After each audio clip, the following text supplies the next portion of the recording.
AP통신에서 이런 보도를 내놨습니다. 지난 1년 사이에 100만 명 이상이 민주당에서 공화당으로 옮겼다. 지난 1년이라는 것은, 지난 해라는 것은 어떤 해입니까? 조 바이든이 대통령이 된 해. 트럼프 내보내고 바이든이 대통령이 된 해.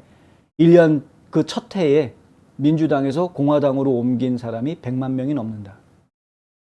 이러한 추세는 지금 이 100만 명이라는 숫자는 43개 주, 미국 전국이 50개 주인데 그중에 43개 주의 자료를 분석한 것이고요. 43개 주의 유권자 등록 데이터를 분석한 결과 나온 숫자입니다. 유권자 등록하면은 민주당이다 공화당이다 당적 표현을 하기 때문에 그래서 나온 결과다. 이 같은 추세는 민주당 조 바이든이 공화당 도널드 트럼프 대통령에게서 대통령 자리를 빼앗은 이후 도시와 소도시 및 민주당과 공화당 주 등 전국의 모든 지역에서 나타나고 있는 현상이다. 이게 민주당 지역이든 공화당 지역이든 뭐 시골 지역이든 도심 지역이든 상관없이 민주당에서 공화당으로 사람들이 더 옮겨가는 현상들이 전국 곳곳에서 나타나고 있다라는 것이죠. 예전에 저희가 일리노이주에 계신 분들 인터뷰하면서 그 워커웨이 소개를 해드린 적이 있는데 그런 조직이 있습니다. 민주당에서 공화당으로 옮기는 것을 막 자극하는 그런 조직들이 있습니다. 그걸 운동 캠페인으로 하는 분들이 있는데 그 캠페인의 공이라고 이야기하기는 좀 너무나 광범위하게 지금 전국적으로 벌어지는 일이고요. 기본적으로는 조 바이든 대통령 행정부가 일을 잘못하고 있다라는 실망감, 거기에 플러스, 그것만 가지고선 이런 현상이 나타나기가 쉽지가 않은데요. 거기에 플러스 과거 트럼프 행정부가 일을 잘했었구나라는 각성, 이것이 얹어지면서 이러한 현상들이 지금 벌어지고 있는 것으로 이해가 되고 있습니다. 중도층 유권자에게 종종 결정적 표를 노리는 2024년 민주당 공화당 후보들에게 결정적 영향을 미칠 투표 블록에 대한 날짜 분석도 함께 포함이 된 것이다. AP통신이 분석해 놓은 거에 따르면은 민주당보다 공화당이 2대1 정도로 지금 유리하다. 이런 지금 분석이 나와 있습니다. 그러니까 적어도 3분의 2를 지금 공화당이 차지할 가능성도 있을 수 있다는 것이죠. 이건 상당히 큰 승리가 중간선거에 지금 예상이 되고요.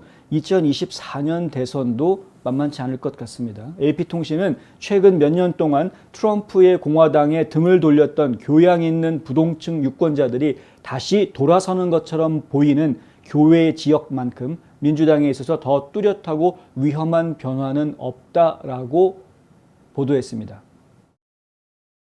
말을 길게 하니까 헷갈리시죠? 그러니까 트럼프를 좌파 언론들이 전부 다 무슨 뭐 정신 나간 사람 또라이 내지는 뭐 괴짜 이런 식으로 다 몰아붙이지 않았습니까? 그래서 조금 교양이 있고 생각이 깊은 분들은 트럼프는 왠지 좀 거리를 좀 둬야 될 것 같아 라고 생각하는 분들이 많이 생겼었죠. 트럼프 대통령이 재임하고 있는 기간 동안에 그렇게 생각을 가졌던 분들이 상당히 많습니다. 트럼프가 또 대통령이 되면 나 미국 떠날 거야 뭐 이런 말들 나왔었으니까. 그런데 그 사람들이 바뀌었다는 겁니다. 다시 트럼프한테 돌아가고 있다. 트럼프한테 등을 돌렸던 사람들이 다시 돌아가고 있다. 이게 AP통신이 해놓은 분석입니다. 이게 굉장히 민주당한테 심각한 일이다, 위험한 일이다 라고 분석을 해놓고 있는 것인데 그냥 보수주의가 좋아서 돌아가는 거하고 트럼프가 옳았구나 해가지고 돌아가는 거하고 그 파장은 굉장히 큰 차이를 가져오게 될 것이기 때문에 그렇습니다. 그냥 보수주의가 더 좋은 거였구나라고 돌아가는 거에 비해서 트럼프가 옳았구나라고 생각하고 돌아가는 것은 더 깊은 로열티를 가지게 하기 때문에 그렇습니다. 더 큰 충성심을 가지게 만들고요. 그것은 투표로 곧 이어질 확률이 매우 높은 것이고요.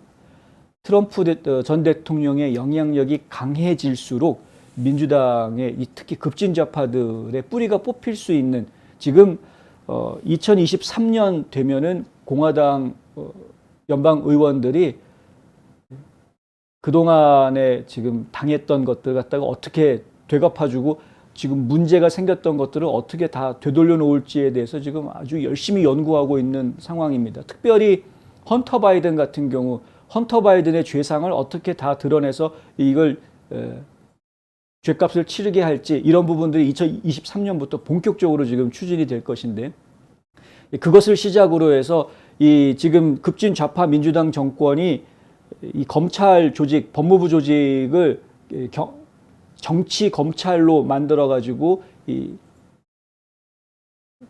공화당 의원들을 뒤쫓게 했던 이러한 부분들에 대한 바로잡음 이런 것들도 계속 있을 것으로 보입니다. 근데 그것이 지금 굉장히 큰 여파가 돼서 돌아올 것이다라는 거죠.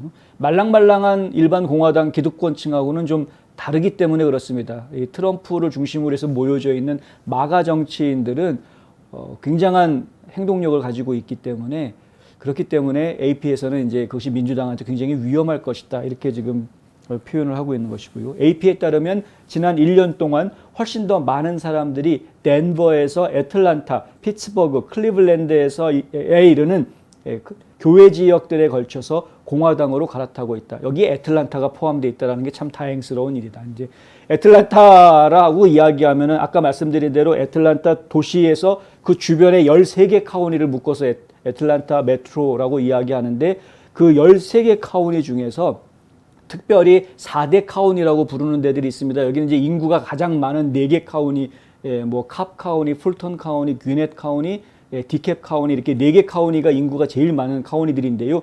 이 4개 카운티들은 인구가 많을 뿐더러 민주당 유권자도 많아졌습니다. 과거에는 점점점 많아졌습니다. 특히 2018년 선거 이후에 2020년 대통령 선거 치르기 그 2년 사이에 민주당 유권자들이 상당히 증가했었습니다. 그랬는데 이게 지금 다시 바뀌고 있다는 거죠. 다시 공화당 유권자들로 돌아가고 있다는 것이죠.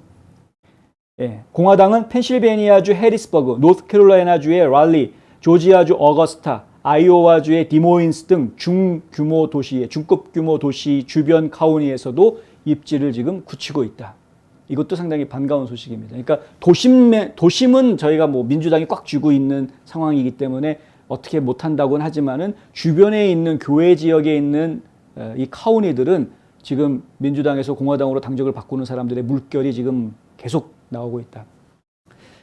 이렇게 될 수밖에 없습니다.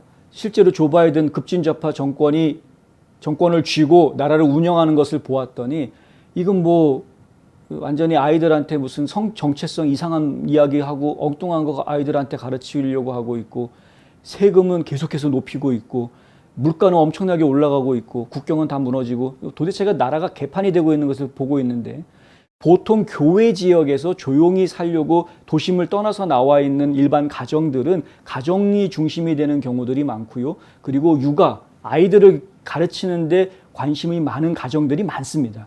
그렇다 보니까 가정 중심적이고 보수적인 성향을 가진 가정들이 많을 수밖에 없고 과거에는 그들이 그래도 좌파적인 생각을 가진 사람들이 많았으나 이제 시간이 지나면서 좌파 정권의 실패를 보고 과거 트럼프 행정부 때 잘했던 것을 인정하게 되면서 이게 지금 교외 지역에 있는 가정들의 변화가 일어나고 있는 그러한 것으로 제가 지금 풀이가 됩니다. 올 11월 선거 상당히 기대가 되고요.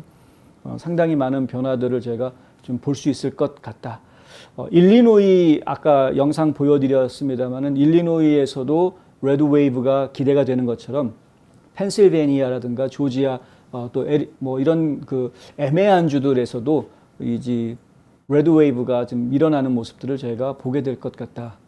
이런 말씀 드릴 수 있겠고요. 얘기 나온 김에 잠깐 말씀드리면 펜실베니아 같은 경우에는 지금 2020년 대선 바로잡기 위한 그런 조사 작업들이 본격적으로 지금 다시 추진되고 있다. 이런 보도들이 지금 나오고 있습니다. 그러니까 지금 시간이 지나면서 그리고 1월 6일 특별위원회가 지금 계속해서 공개 청문회를 하고 있습니다만은 오히려 이 1월 6일 청문회가 계속 진행이 되고 있는 그런 가운데에서도 국민들의 관심은 2020년 부정선거에 대한 관심이 오히려 더 높아지고 있고 실제로 각 지역의 경합주 지역의 주의회들이 2020년 선거를 바로잡기 위한 노력에 더 힘을 내야 되겠다라는 그런 의지들을 지금 보여주고 있는 모습으로 지금 세상이 움직여가고 있다. 미국은 다시 이 어려움을 극복하고 살아날 수 있을 것 같습니다. 이런 움직임들을 보고 있으면 상당히 감사한 일이고요.